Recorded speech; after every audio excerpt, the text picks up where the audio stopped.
Bismillahirrahmanirrahim. Assalamualaikum warahmatullahi wabarakatuh. Innal hamdalillah nahmaduhu wa nasta'inuhu wa nastaghfiruh wa na'udzu billahi min shururi anfusina wa min sayyiati a'malina. May yahdihillahu fala mudilla lahu wa may yudlil fala hadiya lahu. Asyhadu an la ilaha illallah wahdahu la syarika lah wa asyhadu anna Muhammadan abduhu wa rasuluh. Allahumma shalli wa sallim ala Muhammad wa ala ali Muhammad. Baiklah para pemirsa yang dirahmati Allah Subhanahu wa taala, pada kesempatan ini kita akan melanjutkan pembahasan tafsir juz amma, dan alhamdulillah sekarang kita sudah sampai pada surat Asy-Syams. Surat Asy-Syams artinya adalah matahari, dan ini adalah surat Makkiyah juga, yaitu surat yang diturunkan sebelum Nabi hijrah dari Mekah ke Madinah. Surat Asy-Syams pokok bahasanya berisi tentang kisah Nabi Soleh dan kaum Samud, di mana Nabi Soleh ini adalah nabi yang dari bangsa Arab, ya. Nabi-nabi semuanya hampir tidak dari bangsa Arab kecuali beberapa saja, yaitu Nabi Hud, kemudian Nabi Soleh, Nabi Syu'aib, dan Nabi Muhammad Sallallahu Alaihi Wasallam, sebagian dari Bani Israel. Yang dari bangsa Arab hanya 4 saja, yaitu Nabi Hud, Nabi Soleh, Nabi Syu'aib, dan Nabi Muhammad Sallallahu Alaihi Wasallam. Nabi Hud punya kaum namanya kaum Ad, dan Nabi Soleh mempunyai kaum namanya kaum Samud. Namun terkait dengan kaum Ad dan kaum Samud ini tidak disebutkan oleh Allah dalam kitab Injil dan Taurat. Ini menjadi bantahan juga untuk orang-orang orientalis yang mengatakan bahwa Al-Quran adalah karangan Muhammad. Tidak mungkin, karena Nabi Muhammad SAW, ya, kalaupun membaca Injil dan Taurat, ya, dan tidak bisa membaca juga, ya, maka di situ tidak ada cerita kaum Ad dan kaum Samud. Siapa yang beritahu? Yang beritahu adalah Allah Subhanahu wa Ta'ala, itu wahyu-wahyunya. Baiklah, matahari inilah ciptaan Allah yang luar biasa. Ia adalah salah satu bintang yang terus mengeluarkan panas yang konstan atau stabil, ya, konstan, tidak pernah terlalu panas, tidak pernah terlalu dingin. Karena kalau matahari itu panasnya naik, maka kita akan sangat kepanasan sekali. Begitu juga kalau kemudian panasnya turun, maka kita akan kedinginan. Dan matahari ini makhluk Allah yang sangat taat, gitu ya. Tidak pernah keluar dari orbitnya. Kalau sampai keluar dari orbitnya bisa bertabrakan, ya, tatar surya yang ada ini. Dan dengan panas yang konstan dari zaman dulu sampai sekarang, menunjukkan pasti ada yang mengendalikan. Ya, secara logis saja, kalau kita menyalakan lampu pakai minyak, ya, minyaknya akan habis. Tapi matahari nggak pakai minyak, dan sampai sekarang masih bisa tetap mengeluarkan panas, tetap mengeluarkan cahaya. Orang ateis, ya, mengatakan bahwa alam semesta itu berjalan dengan sendirinya. Tentu ini adalah persangkaan yang salah. Abu Hanifah pernah berdebat dengan orang ateis terkait dengan hal tersebut. Maka Abu Hanifah membuat perumpamaan, menanyakan kepada mereka, bagaimana bahtera dari Dajjal yang bisa berjalan sendiri? Apakah dia bisa, bahtera itu berjalan sendiri tanpa awak kapal, tanpa nahkoda, kemudian menurunkan barang-barangnya, kemudian menaikkan barang yang baru, kemudian dibawa lagi untuk perdagangan? Itu nggak bisa. Pasti ada awak kapalnya, pasti ada nahkodanya yang kemudian mengendalikan kapal tersebut. Begitu juga matahari dan alam semesta ini berjalan, pasti ada yang mengendalikan, tidak mungkin berjalan sendiri. Siapa yang menjalankan itu? Yaitulah Allah Rabbul Alamin. Surat Asy-Syams ini adalah termasuk surat pertengahan panjangnya, karena pembacaan surat dalam sholat, ya, ini dibagi 3. Ada surat-surat yang panjang yang biasanya dibaca ketika sholat subuh, yaitu antara surat Al-Qaf, ya, sampai surat Al-Mursalat. Al-Qaf ini insya Allah 126. Yaitu surat-surat yang panjang yang itu dibaca pada waktu sholat subuh. Kemudian ada yang sedang. Yang sedang ini yaitu surat An-Naba sampai surat Al-Lail. Ini yang biasa dibaca waktu Isya. Sedang. Kemudian yang pendek itu adalah surat At-Tuha sampai surat An-Nas yang biasa dibaca pada waktu maghrib. Ini adalah sunnah Nabi ya. Nabi membagi surat-surat dilihat dari panjang ayatnya untuk kita praktekkan ketika sholat, itu membagi 3 ini. Dan ini sunnah, maka kita upayakan untuk dilakukan. Jadi kalau maghrib, surat-surat yang pendek-pendek saja, At-Tuha sampai An-Nas, Isya yang sedang, An-Naba sampai Al-Lail, kemudian kalau subuh silakan yang panjang, yaitu surat Qaf sampai surat Al-Mursalat. Walau dalam sesekali, Nabi juga pernah baca surat yang panjang di sholat maghrib, tapi sesekali saja. Nah, ini berkaitan juga dengan kisah Mu'adz bin Jabal yang ketika itu Mu'adz bin Jabal biasanya kalau sholat ya bersama dengan Rasulullah. Kemudian dia pulang ke kampungnya dan menjadi imam. Jadi dia melaksanakan sholat wajib bersama dengan Nabi, kemudian pulang lagi mengimami kaumnya. Dan ini bagi dia adalah sholat sunnah. Dan dia membaca surat Al-Baqarah. Bayangkan, baca surat Al-Baqarah dalam 1 rakaat. 3 juz, 2, ya. Bentar.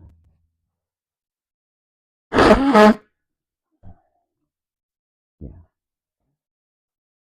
Panjang sekali surat Al-Baqarah itu ya. Sampai berapa juznya?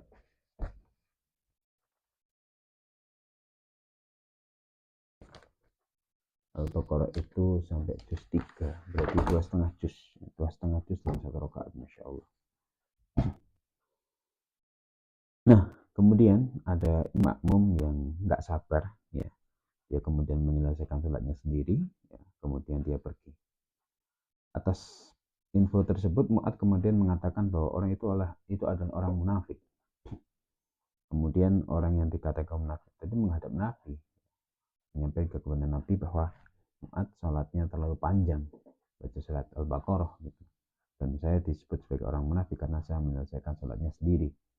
Maka kemudian Nabi memanggil Mu'adz bin Jabal dan mengatakan, wahai Mu'adz, apakah engkau ingin menjadikan agama ini sebagai fitnah? Kalau kamu sedang mengimami orang, maka lihatlah kondisi makmumnya terlebih dahulu. Jangan terlalu panjang kalau mereka di belakang kita ya, ada orang-orang tua, ada orang-orang anak-anak kecil, mungkin orang sakit gitu ya. Kondisikan. Maka kemudian dibuat pedoman, kalau salat subuh itu yang panjang-panjang surat Qaf sampai Al-Mursalat, kemudian kalau Isya ya yang sedang An-Naba sampai Al-Lail, kemudian kalau Maghrib An-Duha sampai An-Nas yang pendek-pendek. Begitu. Nah, kita akan bahas satu persatu. Wasyamsi wa duhaha, demi matahari dan sinarnya pada pagi hari. Wasyamsi demi matahari yang tadi sudah kita bahas, wa duhaha dan sinarnya pada pagi hari. Waktu duha itu adalah waktu syuruk ya, syuruk. Matahari sudah naik setinggi tombak ya, sampai 7 atau 8 menit sebelum zuhur. Dan kita disunahkan untuk melaksanakan salat duha di awal waktu. Kalau bisa di waktu syuruk. Ketika kita salat subuh, kemudian tidak turun dari masjid ya, sampai menunggu waktu syuruk, kita berzikir, baca Quran, dan mungkin mengkaji ilmu. Kemudian waktu syuruk kita melaksanakan salat syuruk ya, itu lebih utama. Dan pahalanya seperti haji atau umroh secara sempurna, insya Allah. Kemudian Allah berfirman, wal qamari idza talaha, demi bulan apabila menyusul matahari. Ya, demi bulan yang mengiringnya, atau demi bulan yang mengiringi matahari. Jadi ini matahari, ini bumi, ya. Bumi mengitari matahari, kemudian bulan juga mengitari bumi. Yang mendekati bumi sambil menyinari matahari. Itu itu dalam tata surya kita. Wan nahari idza jallaha, demi siang apabila menampakkannya. Maksudnya demi siang yang menampakkan matahari, gitu ya. Demi siang yang dengan siang itu kemudian tampaklah matahari. Wal laili idza yakshaha, dan demi malam ya, apabila ia menutupi matahari. Kalau malam ya, maka cahaya matahari ini tertutup oleh bumi bagian tertentu sehingga bagian yang lain akan menjadi gelap, atau demi malam yang menutupi matahari. Jadi dengan malam itu kemudian matahari tertutup.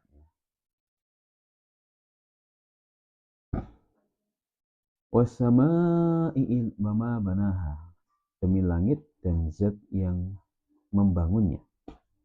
Ya.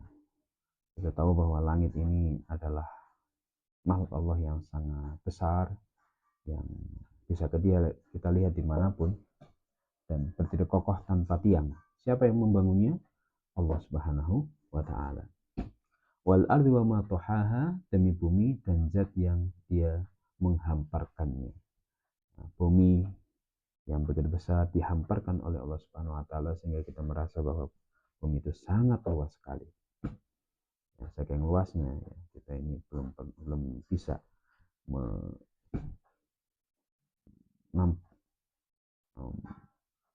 melangkahkan kaki kita di semua bumi yang Allah Subhanahu wa Ta'ala ciptakan ini, saking luasnya, dan bisa dihuni oleh banyak makhluknya. Wa nafsi wa ma sawwaha, dan demi jiwa dan zat yang dia menyempurnakannya. Jiwa kita Allah sempurnakan ya, dengan berbagai macam perangkat-perangkatnya. Fa'alhamaha fujuraha wa taqwaha, lalu dia memberitahu kepada jiwa jalan kejahatannya dan jalan ketakwaannya. Jadi Allah Subhanahu wa Ta'ala bersumpah demi matahari, demi waktu duha, demi bulan, demi siang, demi malam, demi langit, demi bumi, demi jiwa, untuk menekankan pada hal bahwa fa'alhamaha fujuraha wa taqwaha, lalu dia memberitahu kepada jiwa jalan kejahatannya dan jalan ketakwaannya. Ini penting sekali, bahwa Allah Subhanahu wa Ta'ala ya, memerintahkan kepada kita untuk bertanya kepada hati nurani kita, karena sesungguhnya hati itu suci, sehingga kalau kemudian kita ragu pada sesuatu hal, maka tanya kepada diri kita, tanya kepada hati kita, karena pada fitrahnya hati itu pasti condong kepada kebenaran. Nah, terkait hal ini ada dua pendapat ya terkait dengan fa'alhamaha fujuraha wa taqwaha. Pendapat yang pertama mengatakan bahwa fitrah manusia itu bisa membedakan mana yang baik dan mana yang buruk. Ya, bisa membedakan mana yang fujur, jalan kejahatan, wa taqwa dan ketakwaan. Maka kita diminta oleh Nabi Muhammad SAW untuk bertanya kepada hati kita ketika kita ragu apakah ini benar, apakah ini salah. Kemudian pendapat yang kedua mengatakan ini terkait dengan takdir, bahwa Allah Subhanahu wa Ta'ala menakdirkan kebaikan dan keburukan ya, supaya kita bersabar dan bersyukur. Jadi Allah Subhanahu wa Ta'ala sudah menakdirkan kita nanti akan mendapatkan kebaikan atau keburukan. Dan ini hikmahnya adalah ketika kita mendapatkan keburukan atau ujian, maka kita bersabar. Kalau kita mendapatkan nikmat, maka kita bersyukur. Dan terus kita berusaha bagaimana kita selalu istiqomah dalam kebaikan-kebaikan. Kemudian Allah Subhanahu wa Ta'ala melanjutkan, qad aflaha man tazakka, sungguh telah beruntung orang-orang yang mensucikan jiwanya. Ya, jiwa itu dari dosa-dosa. Ini juga sangat penting sekali. Ini salah satu penekanan juga setelah Allah bersumpah. Sungguh beruntung orang yang mensucikan jiwanya.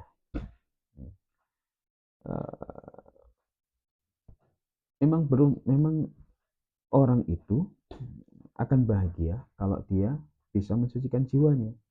Ya, kalau yang membuat orang tidak bahagia itu adalah ketika dia punya rasa dendam, dia punya rasa hasad, dia punya rasa buruk sangka dan seterusnya ya.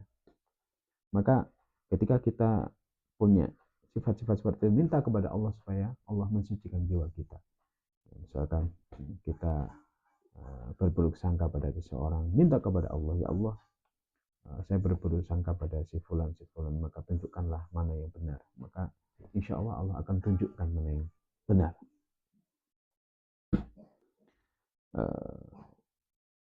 Di sini juga memerintahkan kepada kita bahwa kita perlu untuk mensucikan jiwa kita. Jadi jangan sampai kita sibuk untuk membersihkan fisik kita, menghiasi fisik kita, tapi hati kita tidak pernah kita sucikan, tidak pernah kita sentuh, tidak pernah kita bersihkan. Maka bersihkan diri kita dari penyakit dendam, dengki, buruk sangka, hasad, dan seterusnya. Itulah yang membuat kita bahagia. Kita tidak akan bahagia kalau penyakit-penyakit hati, jiwa kita ini masih kotor. Tapi kita akan sangat berbahagia ketika hati kita ini sudah lapang, sudah bersih. Nah, itulah hati-hati para nabi, para sahabat yang luar biasa. Baik. Kemudian Allah Subhanahu wa taala berfirman, wa qad khaba man dassaha, dan sungguh telah rugi orang yang dia mengotorinya dengan maksiat. Jadi hati itu ya, akan tertutupi dengan dosa dan maksiat. Ketika kita melakukan dosa, maka hati kita tertutup seperti tertutup noktah hitam. Semakin banyak dosa, semakin banyak noktah hitamnya. Dan ketika noktah hitam itu sudah menyelimuti hati kita, maka kita tidak bisa membedakan mana yang baik dan mana yang benar. Akhirnya melihat sesuatu yang baik, ya, itu menjadi salah, ya. Melihat sesuatu yang salah menjadi baik. Ini yang membahayakan. Maka hati harus dibersihkan supaya peka, supaya bisa membedakan mana yang baik dan mana yang buruk, serta bisa mendapatkan hidayah Allah Subhanahu wa taala.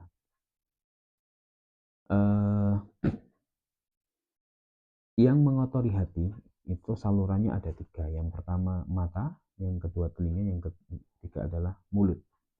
Apa yang sering kita lihat, ya, kalau itu kebaikan maka akan membersihkan hati kita. Kalau keburukan akan mengotori hati kita. Apa yang kita dengar, kalau itu kebaikan akan membersihkan hati kita. Kalau kotor akan mengotori hati kita. Begitu juga ucapan. Ucapan yang baik akan membersihkan hati kita.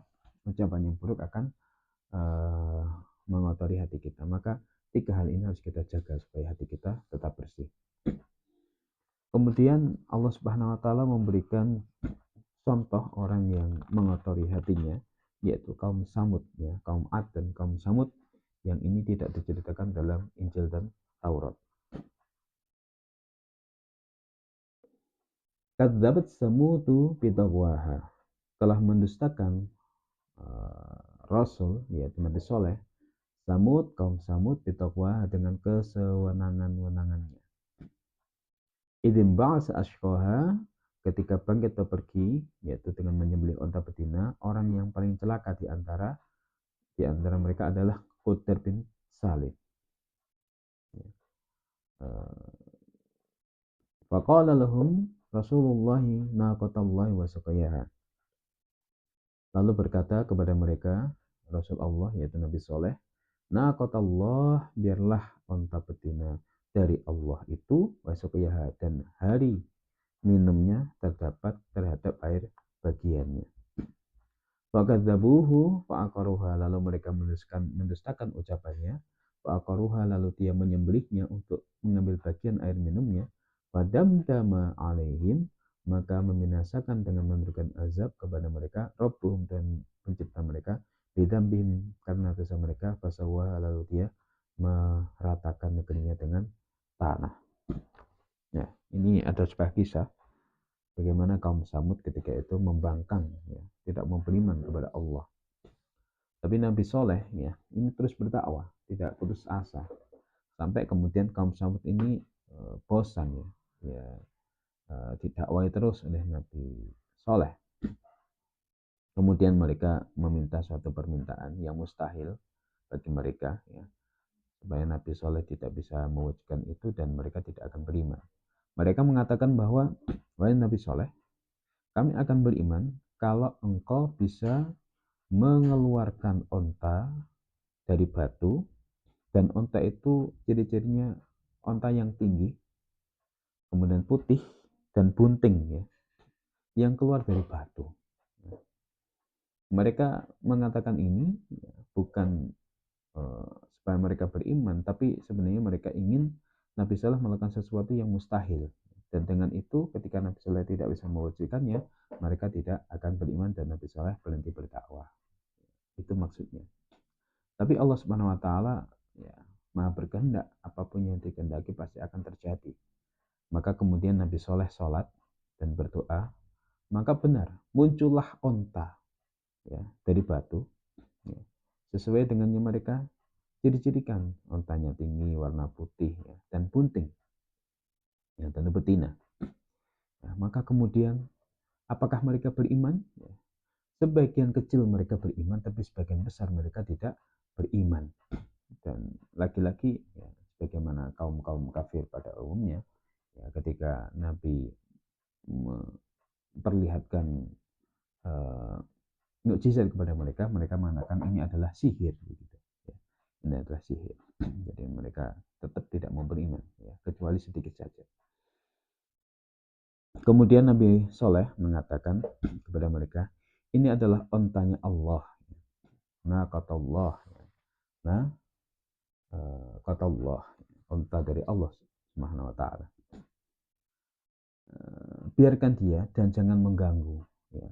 Karena kalau kalian mengganggu ya, Allah akan timpakan azab kepada kalian ya. Kasih jatah minum di sumur 1 hari. Ketika 1 hari itu jatah minum onta, maka kalian jangan mengambil dari sumur itu. Ini masih ada sumurnya, sumurnya masih ada. Jadi ada sumur yang itu menjadi tempat mengambil minum orang-orang Samud gitu. Kemudian onta itu butuh minum ya. Nabi Soleh memberikan instruksi kepada mereka untuk 1 hari jatah minum onta, jangan kalian mengambil air dari sumur tersebut. Hari berikutnya jatah kalian silakan ambil air minum ya. Berikutnya onta lagi. Namun ketika onta tersebut sedang meminum air dari sumur ya, dan kalian tidak bisa mengambil air dari sumur tersebut, kalian boleh untuk mengambil susu segar dari onta tersebut. Dan ini luar biasa, susu ini diperah dan tidak habis-habisnya, sehingga bisa diminum oleh orang-orang Samud. Kemudian mereka tidak suka dengan aturan ini, seakan-akan mereka diatur oleh onta. Maka mereka durhaka lagi, mereka ingin membunuh onta Nabi Soleh tadi. Maka kemudian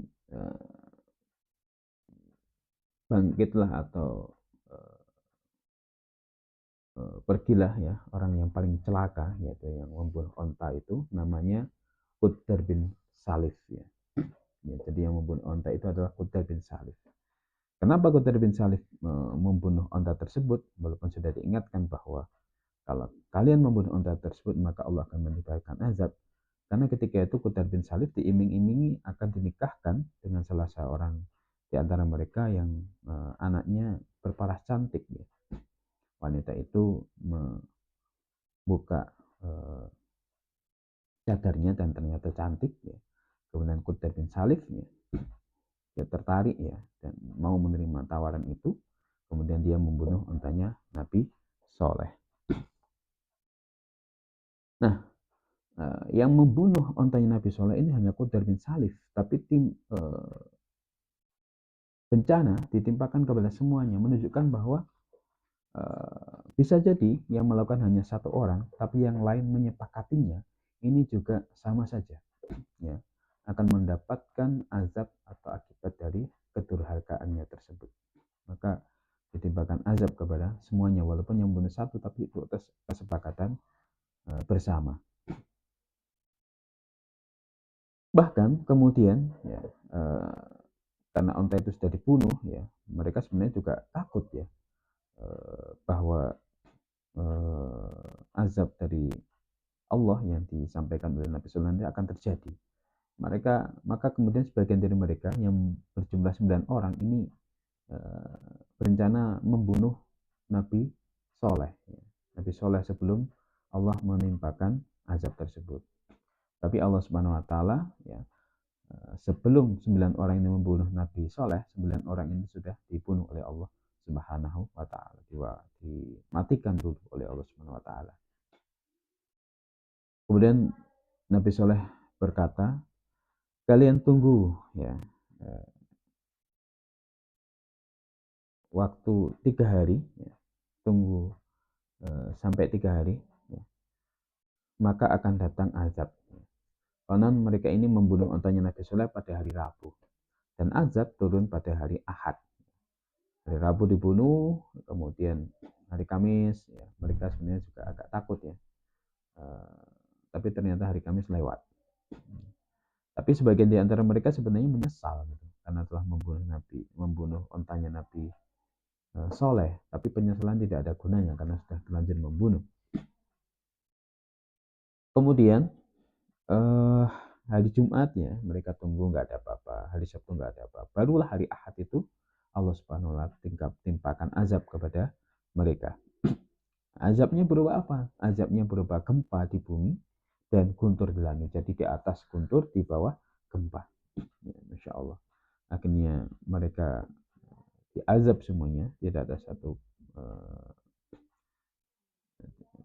diazab semuanya sampai kemudian diratakan dengan tanah. Inilah azab bagi kaum Samud. Ini juga menunjukkan hikmah bahwa bencana itu atau azab itu datang karena dosa penduduknya. Jadi kalau kita ditimpakan azab atau ditimpakan ujian mungkin oleh Allah SWT, bisa jadi karena dosa kita. Bisa jadi karena dosa kita. Maka dengan azab itu hendaklah diambil pelajaran untuk kita bisa bertaubat kepada Allah Subhanahu wa Ta'ala. Pada firman Allah dikatakan bahwa padam dama, maka membinasakan dengan menurunkan azab. Padam dama ini artinya apa? Allah membinasakan secara keseluruhan. Jadi tadi yang berbuat satu orang tapi semuanya terkena imbasnya. Kemudian Allah berfirman di akhir surat, wala yakhafu uqbaha, dan tidak dia takut akibat hukumannya. Ini ada 3 pendapat ya. Pendapat yang pertama mengatakan bahwa Qudar tidak takut akan perbuatannya. Ya, Qudar bin Salif tadi yang menyembelih ontanya Nabi Soleh tadi. Ini pendapat ya. Semua pendapat saling melengkapi dalam tafsir, tidak pro kontra. Kemudian pendapat yang kedua mengatakan bahwa Nabi Soleh tidak takut terhadap kaumnya, walaupun tadi mau dibunuh ya. Setelah ontanya dibunuh, kemudian ada 9 orang yang membunuh Nabi Soleh, tapi Nabi Soleh tidak takut. Nabi Soleh yakin bahwa Allah Subhanahu wa Ta'ala pasti akan melindungi dan menolongnya. Kemudian pendapat yang ketiga mengatakan Allah tidak takut terhadap yang dia perbuatnya. Tentu Allah Subhanahu wa Ta'ala sudah tahu dan maha tahu terhadap apa yang dia lakukan. Demikian pembahasan tafsir surat Asy-Syam, semoga bermanfaat. Wallahu a'lam bishawab. Wabillahi taufiq wal hidayah. Assalamualaikum warahmatullahi wabarakatuh.